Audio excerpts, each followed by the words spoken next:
Oh, the holidays are great, but I'm just glad college football is almost back after about a week and a half away. The quarterfinals are set to kick off on New Year's Eve night. That's Boise and Penn State in the Tuesday game in the Fiesta Bowl. The other three will follow on New Year's Day.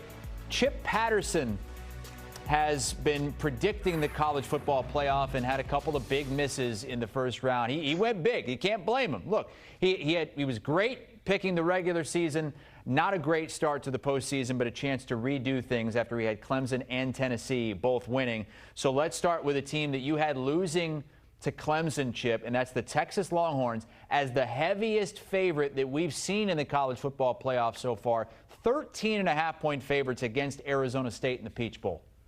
Yeah, Arizona State might be able to be frisky early. Maybe they've schemed up something with all this extra time off. But over the course of 4 quarters, Chris, we got ourselves a Jimmy's and Joe's situation, because what the Longhorns were able to do was make the Clemson Tigers look incredibly normal. I thought Clemson played pretty well in that game. They just didn't have that high level of talent, especially along the lines of scrimmage, to be able to win when those hard yards on 3rd down, 4th down, and at the goal line in particular were there to be earned. Well, I think, in my opinion, we are taking a step down from Clemson even to Arizona State. And so this is where I think that Texas is going to advance. The only question is going to be how much, and this is a big one, can they remain healthy? Because we have seen the injury bug really bite some teams in this playoff. This will be the 2nd game in a row for the Texas Longhorns, 3rd if you want to trace it all the way back to the SEC championship. So Texas wants to win big, and be able to get the backups in there to stay as healthy as possible. So I've got the Longhorns advancing. That's a meeting between the last 2 Big 12 champions, Arizona State this season, Texas last season,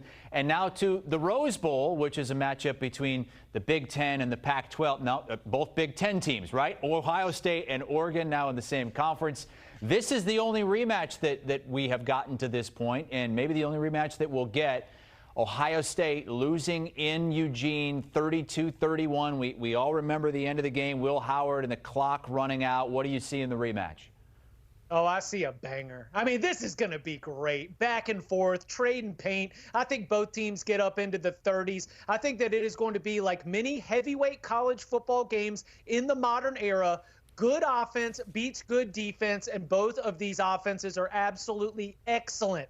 Now, all that said, I do have Oregon winning this game. I had Oregon advancing then against Tennessee, and this will be much tougher, but my belief in the Ducks is steadfast, because what I think I've seen is an Oregon team actually get better from where they were when they played Ohio State earlier in the season. And while Ohio State's performance on a graph kind of looks like an EKG with the way that it goes up and down, it feels like there's been more of a linear trajectory as the Ducks have worked their way through all the different challenges and settled in with all the new additions. Now, all that said, and I think I heard Josh Pate say this earlier in the program, I think this is the national championship. So if I am privileged enough to be invited back to re-rack it again when we get to our semifinals and our Final Four, I'll tell you right now, the winner of this game will become my pick to win it all. And if Ohio State loses this game, it'll be the first time since 1894 they've lost to a team twice, and it was, of course, Wittenberg University back in 1894.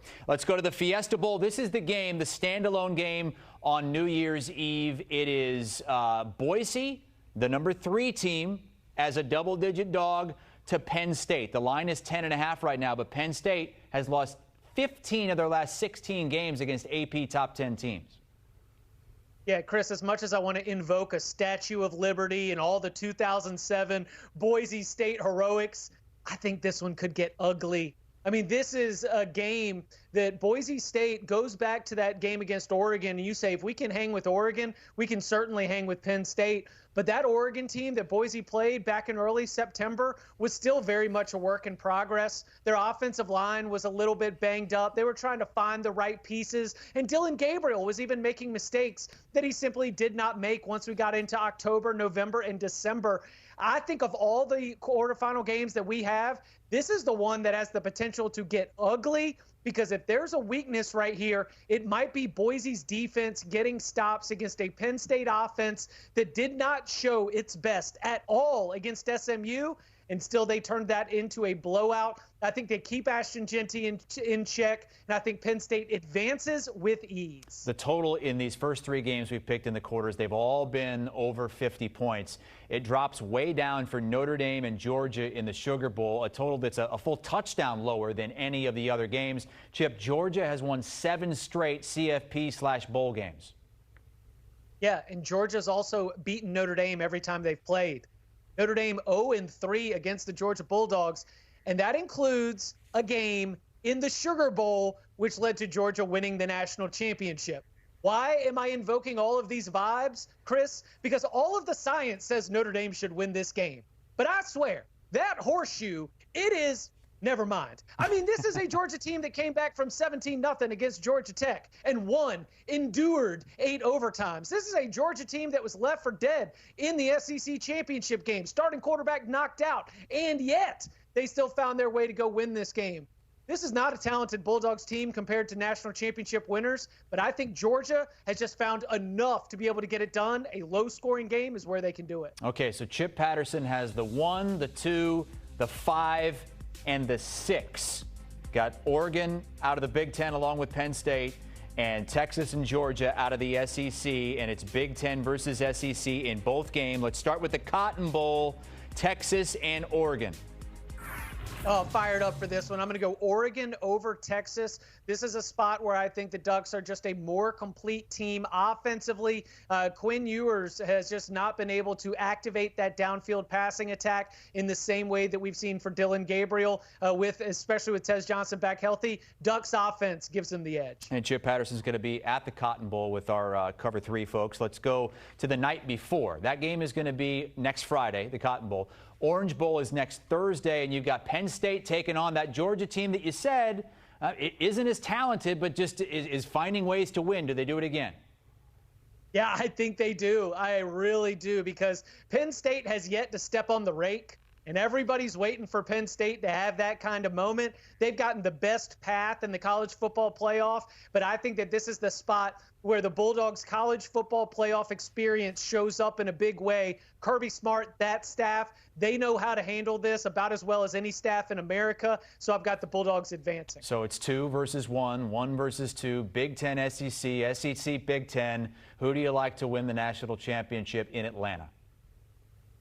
And Dan Lanning, former Georgia defensive coordinator, going against his old boss in Kirby Smart. It gives us all of the Saban Kirby vibes, and I think that, like we saw in a national championship game a few years ago, maybe a passing of the torch moment. I've got Dan Lanning and the Ducks beating Georgia and becoming the first 16-0 team that we have seen in quite some time. Chip, what's coming up this week on the Cover 3 podcast?